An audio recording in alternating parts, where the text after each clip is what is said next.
Глава 431. Божественный слуга. Способность маленькой лисы поглощать реки и горы и подавить мощные облака полностью потрясла некромантов.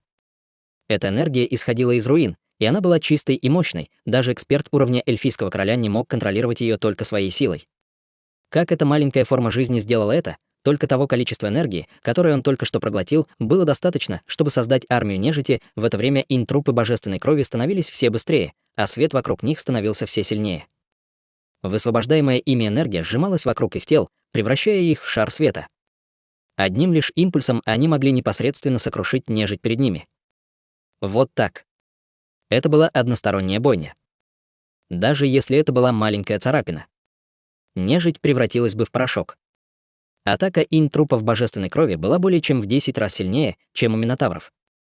Даже если бы впереди находилась большая армия, они ничем не отличались от группы муравьев, которых прямо топтали. С полным пренебрежением они продолжали двигаться без остановки, горгульи продолжали посылать проклятия, надеясь замедлить их, но их атаки не оказали никакого влияния на интрупов божественной крови. Мерзости чувствовали опасность. Они немедленно испустили низкий рев и пробудили в себе мощную энергию смерти.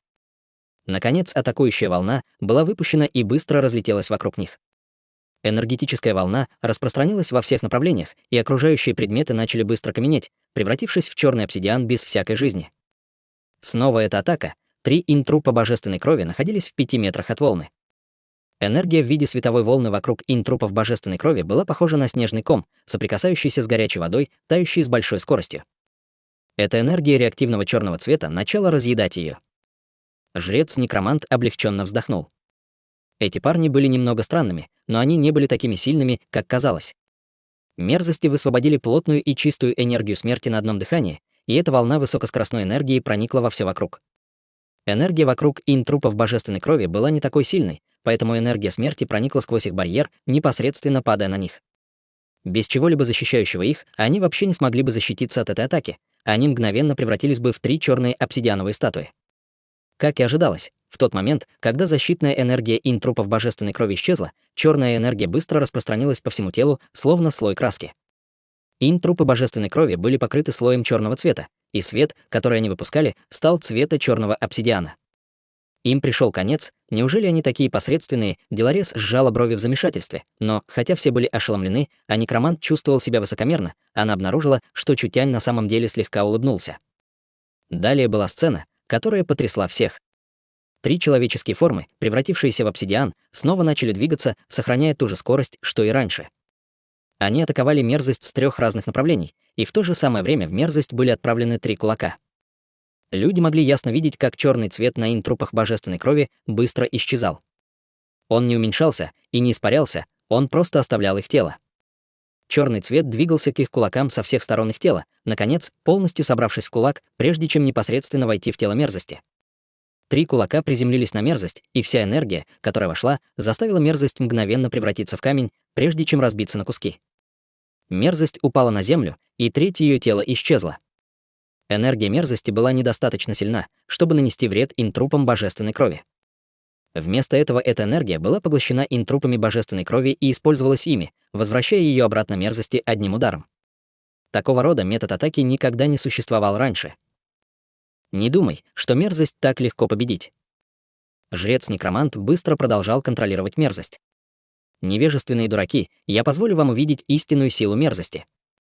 Мерзости были нежитью, но они не могли считаться обычной нежитью, потому что внутри них не было огня души. Они представляли собой смесь энергии и биологической материи, поэтому у них не было никаких слабостей, и они не умрут, даже если расчленить их на куски. Рев. Отвратительный рев раздался из мерзости, поскольку ее тело разрывалось на части, и бесчисленные большие рты были широко открыты.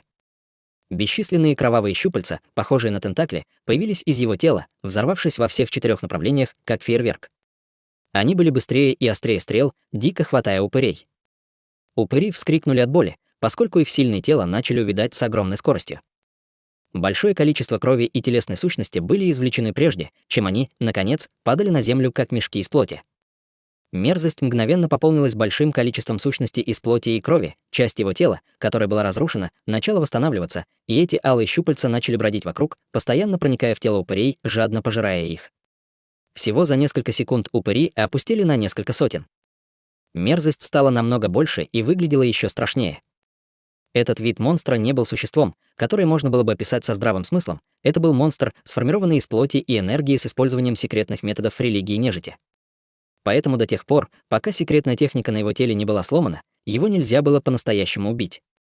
Мерзость была гораздо более живучей, чем любая другая нежить. Сей, как насчет этого? Жрец-некромант сел на спину горгульи и показал взгляд победителя. Мерзость не умрет, она может проглотить любую плоть. Пока у нее достаточно материалов, она может восстановить себя в любое время.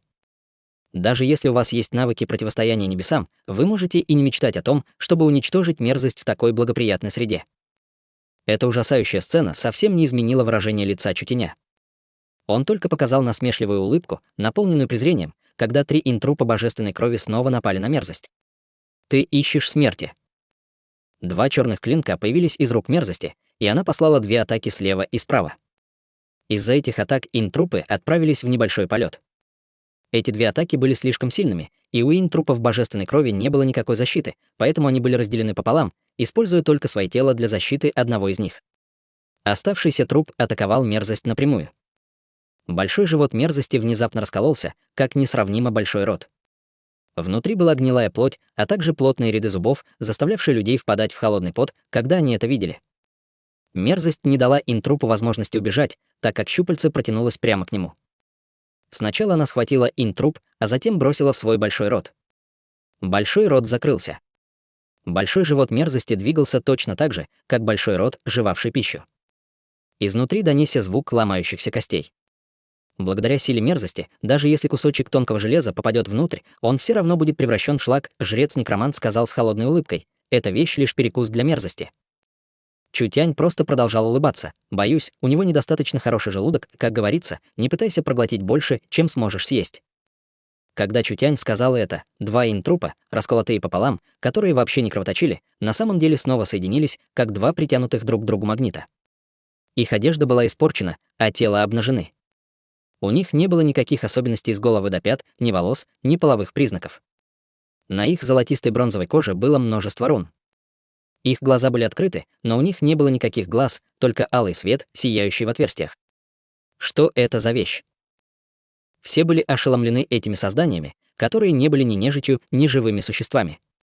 Они были разрезаны пополам, но снова соединились. Может быть, они вообще не могли умереть. В это время мерзость наклонилась, и из нее донесся звук кипящей воды. Что-то странное неожиданно случилось с его большим и жестким телом, поскольку оно быстро таяло, как будто страдало от очень высокой температуры. Куски гнилой плоти начали отваливаться. Что здесь происходит? Жрец-некромант обнаружил, что он уже не может контролировать мерзость. Это было похоже на то, словно какая-то энергия вошла в мерзость, и эта энергия была похожа на ужасающий вирус, распространяющийся во все уголки. Из-за этого мерзость потеряла контроль над структурой своего тела, что привело к ее быстрому разрушению. Бабах, мерзость взорвалась. Энергия внутри нее взорвалась, как будто она сама себя уничтожила. Хотя это не могло сравниться со взрывом в зеленом городе, этого было все же достаточно, чтобы охватить несколько сотен метров. Все упыри, горгульи и зомби в этом районе, а также некроманты, которые не смогли вовремя убежать, были убиты. Интруп божественной крови вышел из центра взрыва. Его тело было сильно искажено, но кости продолжали издавать треск, пока не возвращались в правильное положение, наконец, возвращаясь к первоначальной форме. 3 интрупа божественной крови не пострадали. Смеешь проглотить интруп божественной крови, божественная кровь могла разрушить все проклятия и уничтожить энергию смерти. Не говоря уже о тривиальной мерзости, даже если бы костяной дракон проглотил интруп божественной крови, он все равно был бы затронут. В это время произошло несколько взрывов с разных сторон, так как о нескольких других мерзостях тоже позаботились. Чутянь был очень доволен результатами этой битвы, ему действительно не пришлось платить большую цену. У этих интрупов были почти бессмертные тела, по крайней мере, силой в царстве истинного духа было очень трудно полностью убить их. Это была сила, принесенная трансформацией божественной крови. В кристаллизованной памяти древнего бога этот вид марионеток был назван «божественный слуга». Божественный слуга не был богом, но у него была часть силы бога. Прямо сейчас эти 18 интрупов божественной крови уже были близки к превращению в божественных слуг. Они были не очень сильны сейчас, но у них был очень высокий потенциал.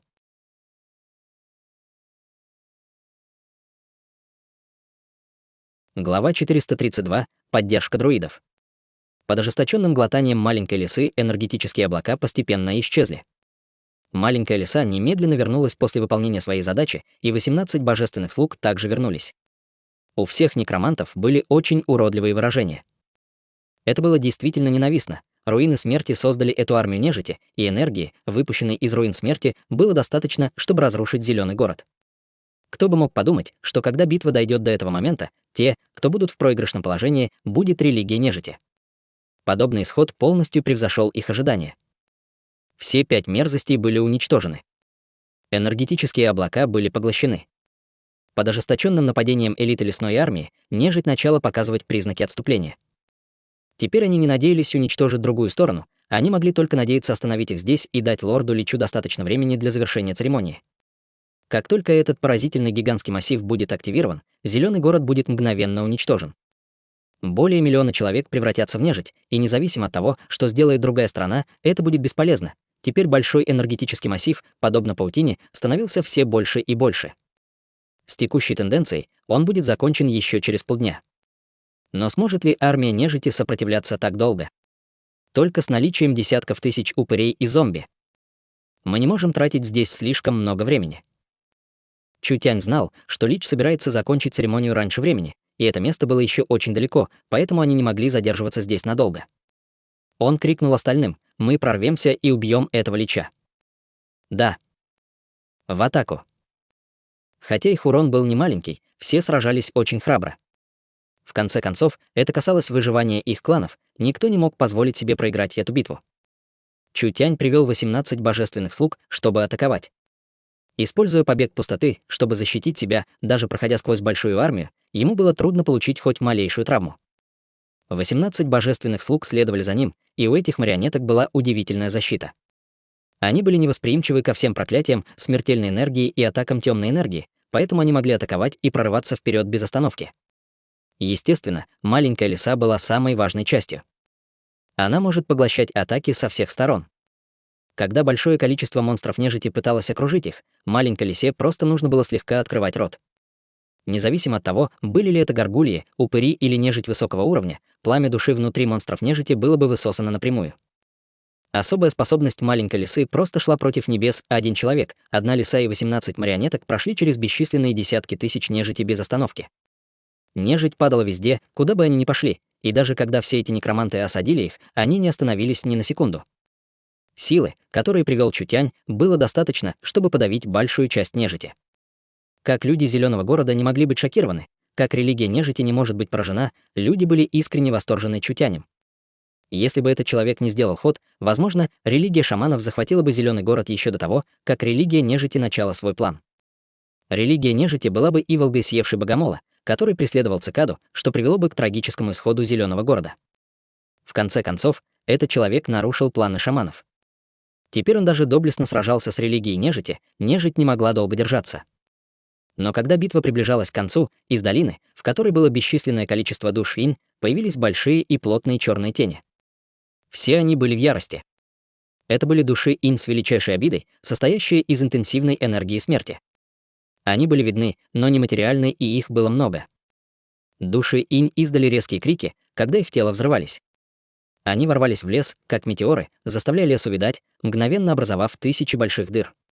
Это была неизбирательная бомбежка. Будь то армия нежити или лесная армия, все они находились в зоне обстрела обиженных душ. Взрыв обиженной души не испускал ни пламени, ни ударных волн, скорее он выпускал интенсивную энергию смерти и духовную энергию. Эта атака наносила очень мало урона армии нежити, но она нанесла большой урон живым существам. Эта волна взрывов не была концом. Большое количество горгулей снова появилось в небе. Верхом на этих горгульях были воины, окутанные доспехами темной энергии. Когда Чутянь увидел этих воинов, выражение его лица немного изменилось. Рыцари ужаса, у этого Лича действительно были некоторые навыки, он даже смог сделать нечто подобное, было всего несколько сотен рыцарей ужаса, но никто не мог смотреть на них свысока, у них была очень страшная боевая сила.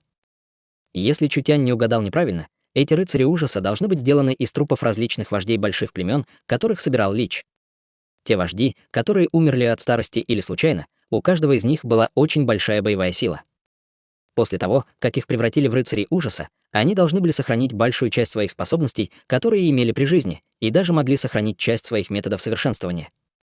Толстые черные доспехи, которыми обладали эти высокопоставленные нежити, были не настоящими доспехами, а скорее сформированными из темной энергии. Эти нежити выглядели так же, как и до смерти, но их глаза были наполнены огнем души, и вокруг них была мрачная аура нежити. 400-500 рыцарей ужаса присоединились к битве.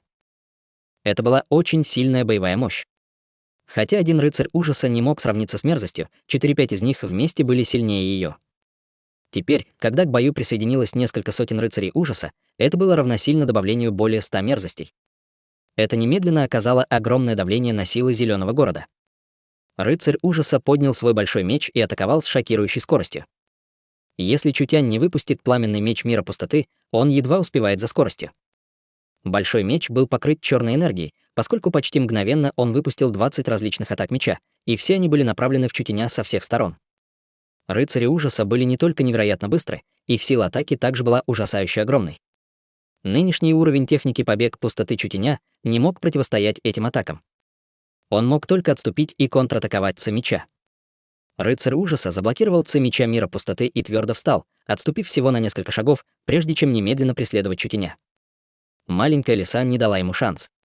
Пламя души рыцаря ужаса несколько раз подпрыгнуло в его шлеме, прежде чем оно вырвалось из щелей доспеха, и его поглотила маленькая лиса. Чутянь облегченно вздохнул. Он не боялся этих рыцарей ужаса, но эти парни были сильны, и не будет конца, если с ними сражаться, а Чутянь не мог терять времени. Прежде чем лесная армия оправилась от бомбежки, рыцари ужаса уже начали свои атаки. На этот раз Зеленый город и местные армии были застигнуты врасплох, понеся большие потери. Некроманты были счастливы, наблюдая за этим.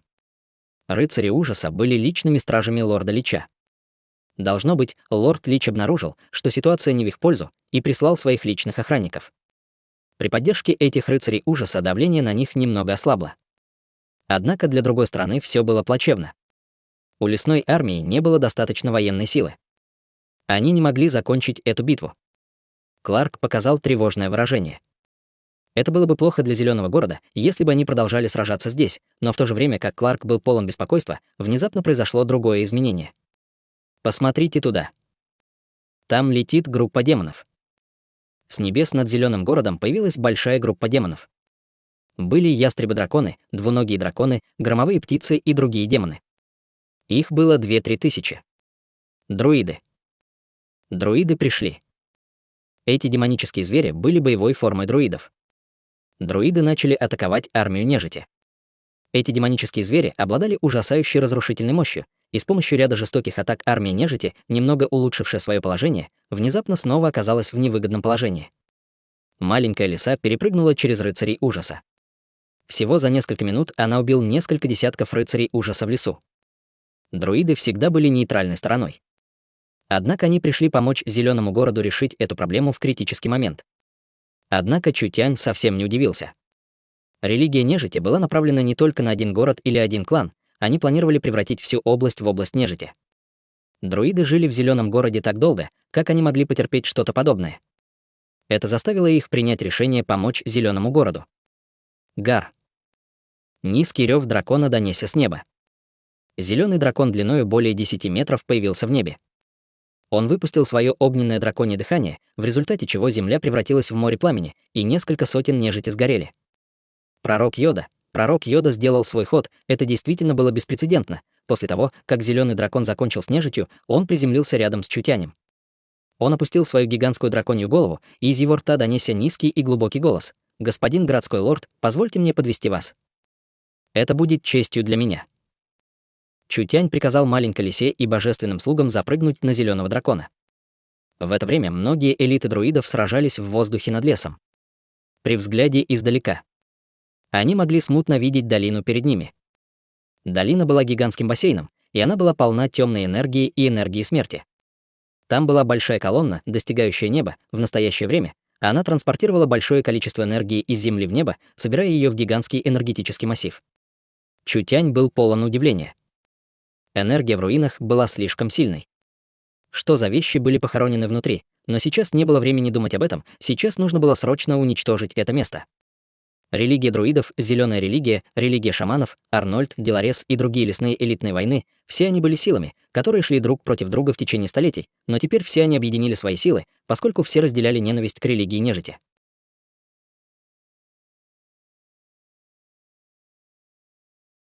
Глава 433. Костяной дракон. Лич плавал в воздухе над спиральным алтарем. Этот алтарь непрерывно посылал энергию, отправлял ее в окружающие башни и использовал эти башни для формирования массива, который позволял переносить энергию и собирать ее в небе. Наконец, когда она достигала неба, то образовывала потрясающий большой энергетический массив. Армия нежити уже была разгромлена.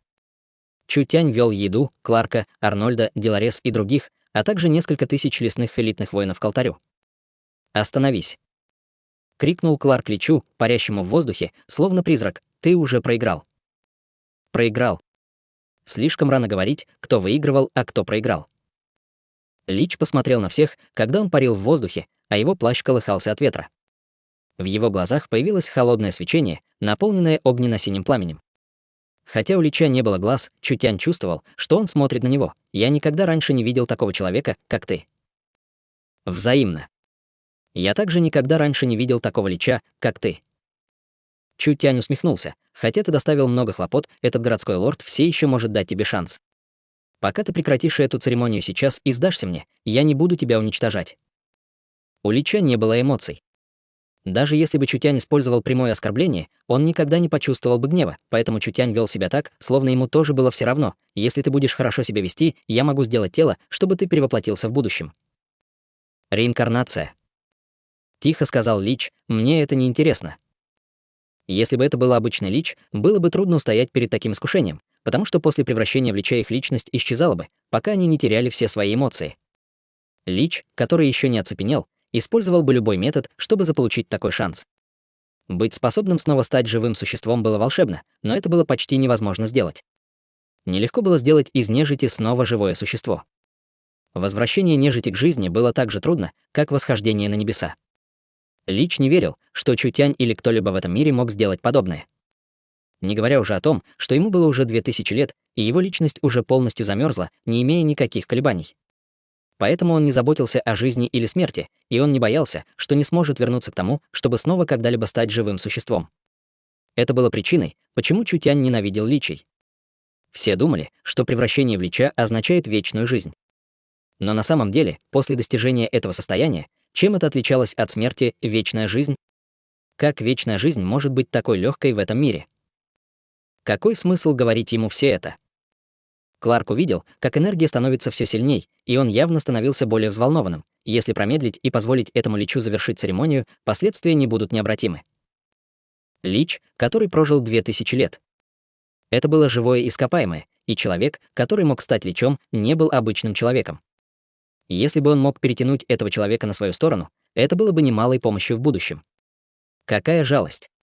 Глядя на сложившуюся ситуацию, возможно, нет времени для переговоров, этот Лич не имел никаких эмоций, поэтому у него не было ни надежд, ни страхов. Это было похоже на ледяную машину, всегда выполнявшую приказы, которые она получила до того, как потеряла все эмоции. Единственное, что осталось, это вечный поиск преимуществ и избегание недостатков. Лич не верил Чутяню и не интересовался реинкарнацией. Он предпочел бы превратить зеленый город в город нежити, который был бы для него более выгодным. Прошло слишком много времени с тех пор, как я сражался с кем-либо. Слова Лича не колебались. Теперь позвольте мне увидеть, какую силу вы все имеете. Когда Лич сказал это, его две тощие руки медленно поднялись, и окружающие башни выпустили энергию. Масса черного тумана разъедала окрестности, превращая мир в кромешную тьму. Земля начала дрожать. Скелеты выползали один за другим. Долина была заполнена воинами из костей. У каждого скелета были кости, которые, казалось, были вырезаны из черного нефрита, и в их костях горело сильное духовное пламя. В настоящее время, следуя призыву Лича, они начали двигаться. Было слишком много скелетов, и группа Чутяня была покрыта морем костей. У них вообще не было никакого преимущества с точки зрения количества. Эти скелеты не были простыми скелетами. Лич использовал большое количество энергии смерти, чтобы разбудить их, поэтому они обрели шокирующую силу в течение короткого периода времени. Из-за их большого количества они могли брать числом и убить кого угодно. Маленькая лиса показала улыбку. Без приказа Чутяня она вышла сама по себе. Она прошла через море костей, и океан голубого духа был вытащен везде, куда бы она ни пошла. Огромное количество звездообразного пламени души выходило из скелетов и, наконец, собиралось у рта маленькой лисы в качестве лакомства.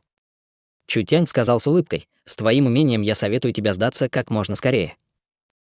Это большое количество солдат-скелетов, если их поместить на обычное поле битвы, они могли пройти сквозь все и всех. Они ничего не боялись, включая смерти, и у них была приличная сила, поэтому они были прирожденными солдатами. Но теперь им пришлось столкнуться с маленькой лисой, которая была естественным врагом нежити. Неважно, сколько их было, они вообще не могли подойти к ней. Кларк громко приказал: «Уничтожьте здесь все». Все начали атаковать во всех направлениях, пытаясь разрушить башни. Но они быстро обнаружили проблему, заключающуюся в том, что каждая башня была защищена мощной энергией, поэтому было непросто атаковать их. В это время Лич начал петь заклятие. Башни выпустили черную молнию, которая начала атаковать людей с огромной скоростью. Когда молния, сгущенная из энергии смерти, поражала живых существ, они превращались в нежить, поэтому эта атака была более ужасающей, чем обычные энергетические атаки. Маленькая лиса сделала все возможное, чтобы убить скелетов. Однако она быстро нашла проблему в том, что казалось, что им нет конца. Как только она убивала одну группу скелетов, стоило ей обернуться, как скелеты стояли вновь. В долине было большое количество энергии смерти, которая продолжала вызывать скелетов, заставляя маленькую лису быть очень занятой. Чутянь слегка прищурился. Энергия в долине контролировалась Личем, ставшим почти непобедимым существом. Он мог использовать башни, чтобы атаковать и вызывать скелетов без конца. Если бы у них не было способа разбить массив, все были бы уничтожены рано или поздно. Лич не прекращал атаковать. Он медленно поднял руки, и несколько дюжин башен вокруг него все послали черную молнию на Лича. Бесчисленные вспышки молнии сгущались в руках Лича, в мгновение ока конденсируя несравненно большой шар из молнии. Его руки слегка поднялись. Энергетический шар также медленно поднимался, и он все еще жадно собирал энергию вокруг него. Цвет стал темнее и, наконец, стал темным, как железо. Он также расширялся с невероятной скоростью, и всего за 10 секунд он стал размером с небольшой холм. Выражение всех изменилось. Хотя они знали, что Лич не был слабым, и его не остановить таким образом. По крайней мере, пророк друида мог сразиться с ним. Но когда Лич использовал силу массива, его сила увеличилась более чем в 10 раз, и никто не мог сравниться с ним. Как только шар из энергии упадет, последствия будет трудно представить. Йода держал свой посох и слегка кашлянул. Из него выходила энергия, и он был окутан зеленым светом. В это время только он мог противостоять Личу. «Пророк, пожалуйста, подожди», Чутянь спокойно вышел, «позвольте мне разобраться с этим парнем». Все были в шоке. Не было никаких сомнений в силе пророка Еды. После того, как Йода превращался в дракона, он мог сражаться даже с культиватором царства преобразования духа. Чутянь был всего лишь тривиальным культиватором духа Земли, и он был в первом слое истинного духа. Маленькая лиса все еще была занята, что он мог использовал, чтобы противостоять Личу. Чутянь ничего не объяснял, когда он выпрыгнул, летя вспышки, как стрела. Он хотел разбить башню и заставить энергетический шар потерять равновесие невозможно. Эти башни были защищены мощной энергией, сила Чутяня не могла сломать ее. В то время как все думали, что действия Чутяня были бесполезны, Чутянь внезапно выпустил какую-то энергию. Аура пугающего источника духа вошла в небо, когда глаза Чутяня стали смертельно серыми. Лич пробормотал, увидев это: «Энергия смерти». У него действительно есть энергия смерти.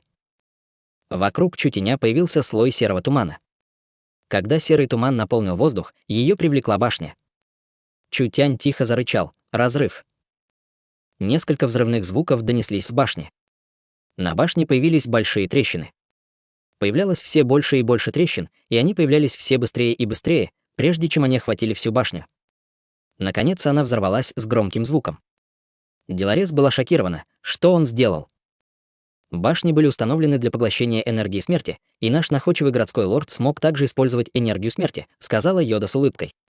Башни будут отражать всю приближающуюся к ней энергию, но они не будут отражать энергию смерти. Он использовал энергию смерти, чтобы вызвать дисбаланс в башне, таким образом он разрушил ее. В энергетическом шаре на небе образовалось искажение, прежде чем он начал разрываться.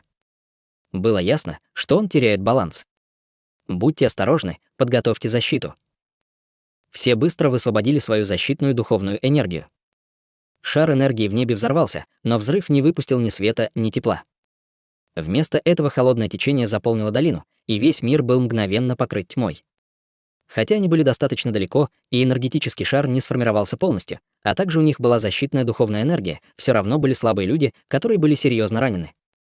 Было видно, насколько сильной была эта атака. Внезапно бесконечная тьма, казалось, была сметена потоком воздуха. Эта тьма стала энергией, которая полностью вошла в живот маленькой лисы.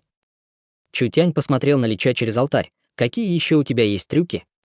Лич не говорил, но он должен был признать, что с этим человеком действительно было трудно иметь дело. Так как это было так, он мог использовать только свой последний ход, земля начала дрожать. Каждый мог ясно чувствовать сильное негодование, исходящее от земли. Было большое количество серого тумана, выходящего из трещин на поверхность, и земля продолжала распадаться, как будто что-то вырывалось наружу. Сначала вышла пара несравненно больших серых крыльев, а затем огромное тело и когти. Костяной дракон. Чутянь был шокирован. Под этим местом есть кладбище драконов.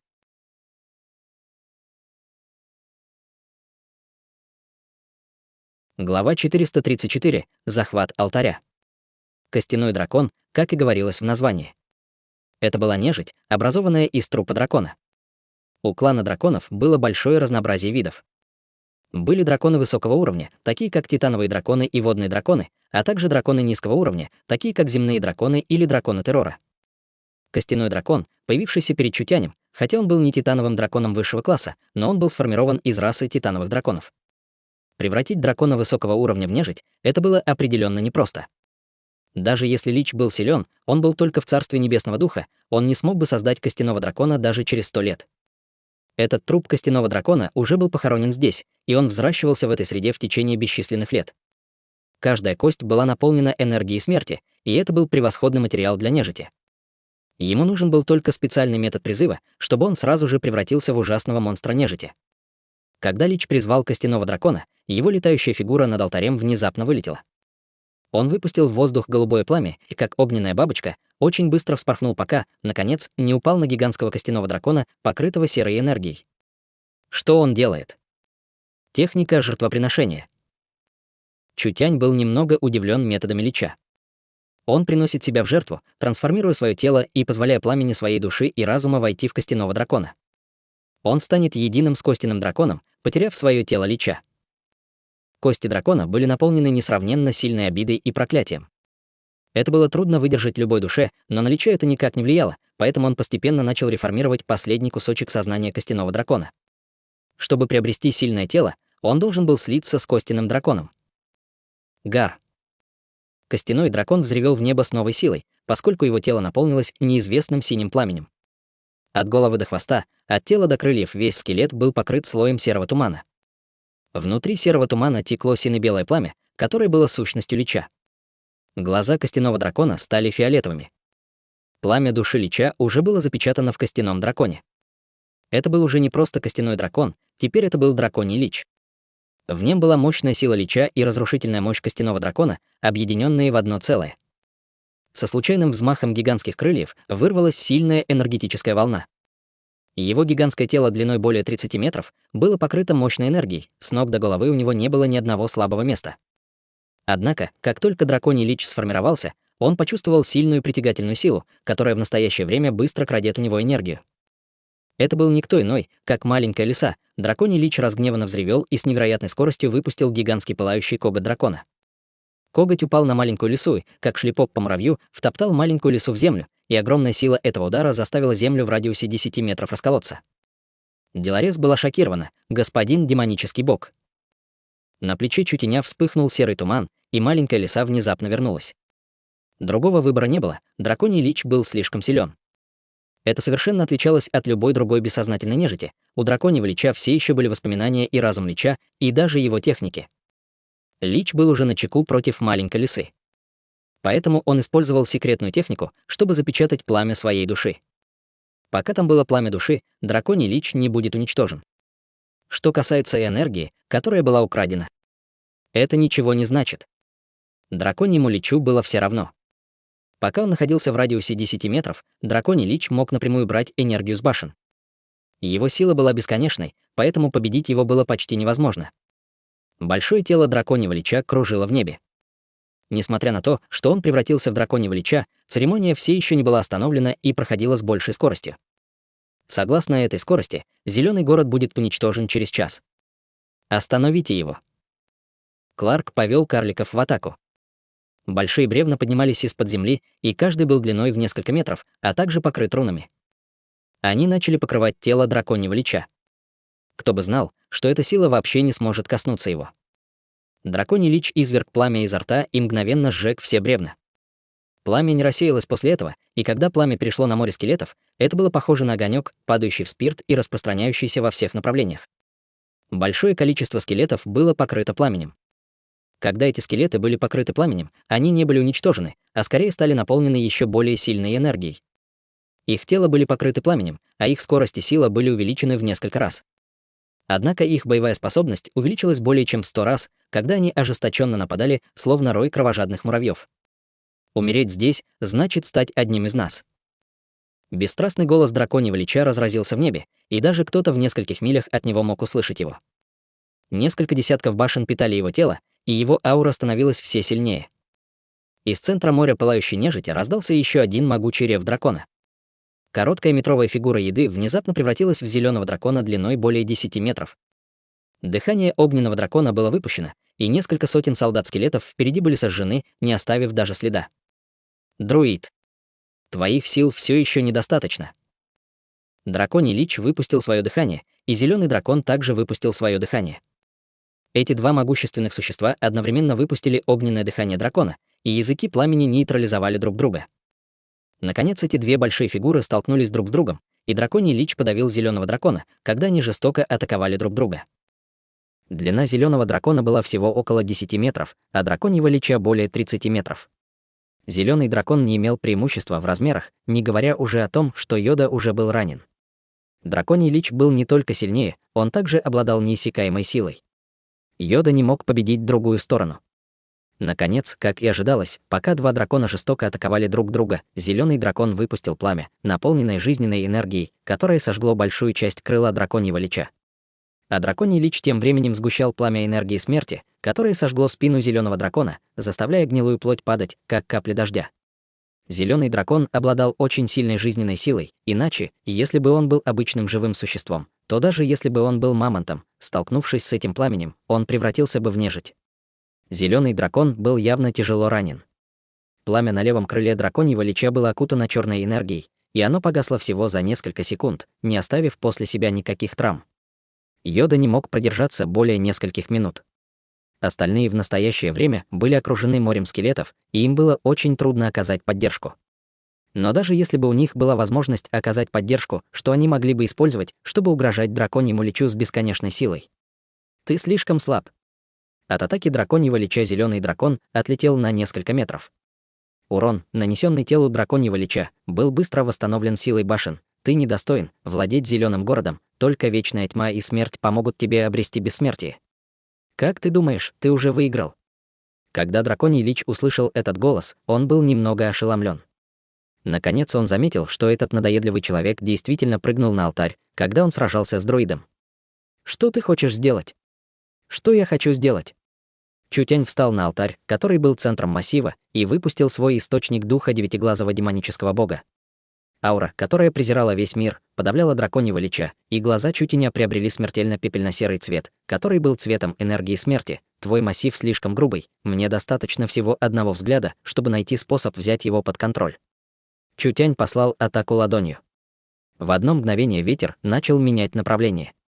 Небо было заполнено волнами энергии, и башни также начали дрожать. У разума драконьего лича, который не сотрясался сотнями лет, внезапно появилась рябь, вызванная паникой. Невозможно, этот массив вырыли из руин, и я потратил 300 лет, чтобы научиться управлять им. Чутянь использовал свои действия, чтобы ответить драконьему личу. Массив в небе задрожал, когда руны начали перестраиваться, и массив начал меняться, постепенно превращаясь в совершенно другой массив.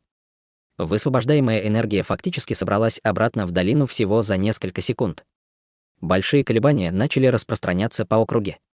Драконий лич обнаружил, что он постепенно теряет контроль над окружающей нежитью. Нежить, атакующая Кларка и остальных, остановилась, как машина, получившая новый приказ, и на этот раз они начали нападать на драконьего лича. Нежить контролировалась личем через башни, но теперь Чутянь уничтожил его контроль над башнями. Лич потерял контроль над армией нежити. Кларк, Йода и Деларес у всех были широко открытые рты. Что означала кража контроля у лича? Для того, чтобы Чутянь управлял алтарем, Ему требовалось не только более сильное могущество, но и более глубокие достижения в области смерти, чем у Лича. Драконий Лич издал гневный рев и выпустил сильно раненого зеленого дракона. Его большое тело полетело в небо и разорвало на куски несколько сотен скелетов. Он хотел атаковать Чутяня на алтаре, но как только он приблизился к алтарю, драконий Лич был отброшен гигантским серым барьером. Чутянь засмеялся. «Это энергия, которую ты так усердно собирал, и если бы ты боролся консервативно, ты бы наверняка выиграл. Но ты решил освободить алтарь для защиты башен, что было действительно большой ошибкой. Кажется, что становление Личом не сделало тебя умнее. Теперь мы можем честно сыграть друг с другом». Чутянь полностью контролировал алтарь. Алтарь был похож на контроллер, который контролировал всю энергию внутри башен. Лич был слишком уверен в себе и думал, что кроме него нет никого, кто мог бы контролировать алтарь. Теперь он расплачивался за эту ошибку.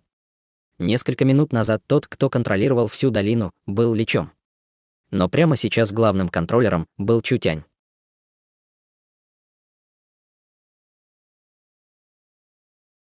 Глава 435. Город чудес.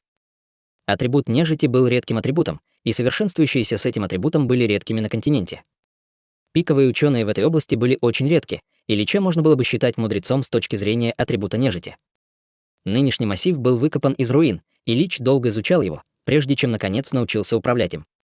Именно из-за того, что Лич был слишком уверен в массиве, он покинул алтарь, чтобы остановить Чутяня от разрушения башен.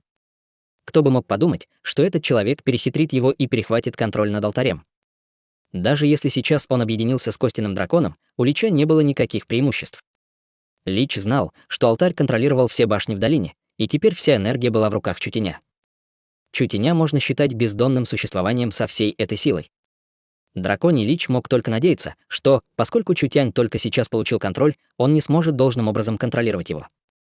Если бы Драконий Лич мог дать ему отпор, все еще был бы шанс. Драконий Лич собрал большое количество синего и зеленого пламени, которое мгновенно превратилось в ужасающую волну огня и обрушилось на алтарь. Этот алтарь охранялся большим количеством энергии смерти, и даже сила Драконьего Лича не могла прорваться.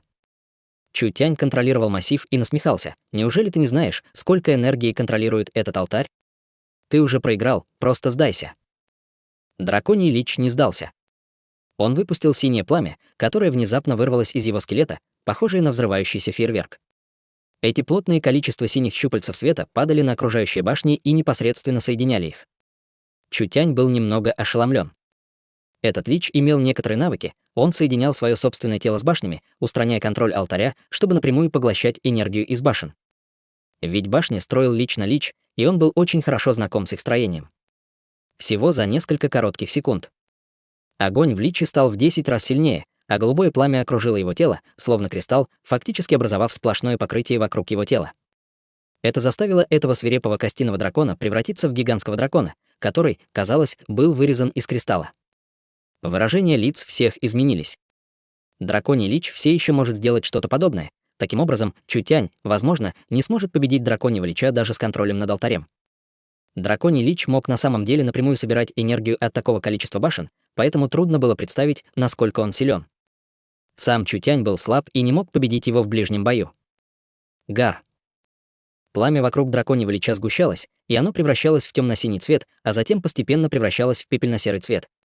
Это был беспрецедентный монстр нежити, который никогда не появлялся в истории раньше. С рёвом Драконьего Лича скелеты дрожали, а затем падали, словно домино. Их пламя души превратилось в пепел, когда они были немедленно убиты этой аурой. И в это время энергия смерти, накопленная Личем в небе в течение долгого времени, внезапно собралась. Как гигантский разряд молнии, она упала на алтарь, на котором стоял Чутянь. Небеса рухнули. Эта сцена напоминала большую дыру в небе, когда огромное количество серой и черной энергии беспрерывно лилось вниз. Разрушительная энергия, с которой Лич готовился атаковать зеленый город, в настоящее время была призвана на одном дыхании. Она полностью окутала алтарь и превратила его в огромную массу тьмы. «Быстро бежим!» Когда люди увидели огромные потоки черных волн, они все шокированно закричали. Они не могли ничего сделать прямо сейчас, и если бы они были окутаны этим морем смерти, они мгновенно превратились бы в монстров нежити, поэтому все быстро сбежали. Когда они обернулись назад, казалось, что вся долина была затоплена черной жидкостью. Никто не знал, что там происходит. В это время раздался дикий рев, исходящий из моря, и вышел дракон, который, казалось, был сделан из серо-черного кристалла. Когда он взлетел в небо, он взмахнул крыльями и был окружен аурой бесчисленных призраков. Он открыл свой несравненно большой рот и собрал всю окружающую энергию, мгновенно образовав большой черный шар из энергии шириной в 20-13 метров. Черный энергетический шар надулся, когда вокруг него собрались бесчисленные молнии. Эта атака была не такой сильной, как атака Лича на башне. Кларк опустил лицо. С силой этого монстра даже культиватору преобразования духа будет трудно справиться. Я думаю, что городской лорд в опасности. Чутянь уже высвободил всю энергию, используемую для борьбы с зеленым городом, поэтому зеленый город был в безопасности, но с этим ужасающим драконом-нежитью будет ли зеленый город действительно в порядке?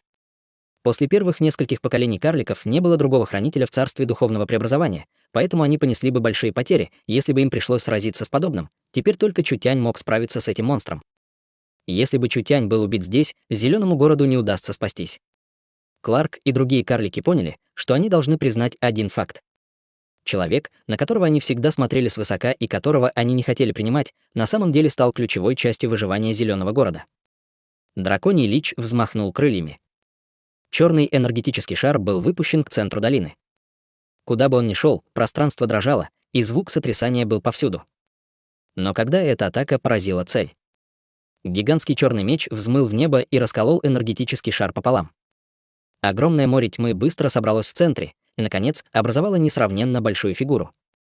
Он выглядел как десятиглазый демонический бог, господствовавший в мире, но 9 глаз были закрыты, и был открыт только один глаз пепельно-серого цвета. Он был огромен и имел крылья на спине. Он презирал всех живых существ и держал свой огромный меч, как уважаемый бог войны из ада. Что это? Когда ситуация дошла до этой стадии, все превзошло их воображение. Драконий лич мог чувствовать, что этот могущественный демонический бог был на самом деле образован Чутянем с энергией смерти из массива. Что касается того, как это было достигнуто, драконий лич не знал. Даже имея 2000 лет мудрости, он никогда не слышал о такой ужасающей сильной технике совершенствования в этом мире. Не говоря уже о нем. Даже самые умные люди в мире не знали бы, что эту технику совершенствования называли 9 перемен демонического бога. Демонический бог издал низкий рев гнева и медленно поднял свой гигантский меч. Оставшаяся черная энергия была собрана вокруг меча и, наконец, взлетела в небо как гигантский дракон. Чутянь не мог долго поддерживать эту форму.